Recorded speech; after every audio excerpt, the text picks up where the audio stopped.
Climate change, क्या ये climate crisis है या कॉन्शियस क्राइसिस है? तो आइए बात करते हैं। क्या आपको भी लगता है कि आज इंसान के सामने सबसे बड़ा संकट क्लाइमेट क्राइसिस है? धरती गर्म हो रही है, ग्लेशियर पिघल रहे हैं, जंगल जल रहे हैं, सब यही कहते हैं ना। लेकिन सच्चाई कुछ और है। असल संकट क्लाइमेट क्राइसिस नहीं बल्कि कॉन्शियस क्राइसिस है। मतलब कि समस्या धरती नहीं है, समस्या हम हैं। हम अक्सर सुनते हैं ग्लोबल वार्मिंग बढ़ रही है, प्रदूषण रुकना चाहिए, पेड़ लगाओ, पानी बचाओ। लेकिन जरा सोचिए, पेड़ हमने काटे, प्लास्टिक हमने फैलाया, कोयला और तेल हमने जलाया, धरती को बीमार हमने किया और अब कह रहे हैं धरती बीमार है। सवाल यह नहीं कि धरती बीमार क्यों है, सवाल यह है कि इंसान इतना अंधा क्यों हो गया है। आज इंसान चांद पर घर बनाने का सपने देख रहा है, लेकिन धरती पर जमीन को जहर बना चुका है।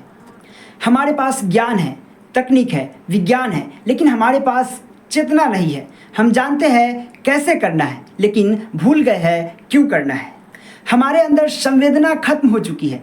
हम जानवरों को वस्तु की तरह देखते हैं, नदियों को नाली की तरह देखते हैं, जंगलों को जमीन की तरह देखते हैं और धरती को रिसोर्स की तरह देखते हैं। यही है कॉन्शियस क्राइसिस, चेतना का संकट। सरकार कहती है कार्बन घटाओ, लोग कहते हैं पेड़ लगाओ, कंपनियां कहती है हरित ऊर्जा अपनाओ। लेकिन क्या हम में से कोई अपने जीवन में बदलाव लाने को तैयार है? मोबाइल हर साल नया चाहिए, गाड़ियां बड़ी चाहिए, एसी 24 आवर चलना चाहिए, प्लास्टिक सस्ता है तो हम वही यूज करेंगे। हम जानते हैं कि ये सब धरती को मार रहा है, लेकिन हम फिर भी वही करते हैं। क्यों?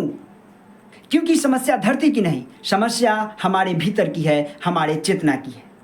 धरती अरबों सालों से है। इसने आग के गोले से हरियाली तक का सफर देखा है, इसने बर्फ का युग भी देखा है और उल्कापात भी। अगर हम नहीं सुधरे तो धरती फिर से संतुलन बना लेगी, शायद हमारे बिना ही, लेकिन हमें खत्म करके। इसलिए सेव अर्थ कहना गलत है, हमें कहना चाहिए सेव आवरसेल्व्स। हमें अपनी चेतना को बदलना होगा, प्रकृति को उपभोग नहीं पूजन की दृष्टि से देखना होगा, संसाधनों को अधिकार नहीं जिम्मेदारी समझना होगा, प्रगति को लाभ नहीं संतुलन से जोड़ना होगा। याद रखिए, क्लाइमेट क्राइसिस सिर्फ एक लक्षण है, बीमारी नहीं। बीमारी है हमारी सोच की, हमारी चेतना की, हमारी प्राथमिकताओं की। जब चेतना बदल जाएगी, ये नदियाँ खुद साफ हो जाएगी, जंगल खुद लौट आएंगे, धरती फिर मुस्कुराएगी। तो अगली बार आप क्लाइमेट क्राइसिस शब्द सुने तो याद रखिए, धरती को आपकी चिंता नहीं है, आपको अपनी चेतना की चिंता करनी चाहिए। क्लाइमेट क्राइसिस नहीं, कॉन्शियस क्राइसिस। धरती को नहीं, खुद को बचाइए।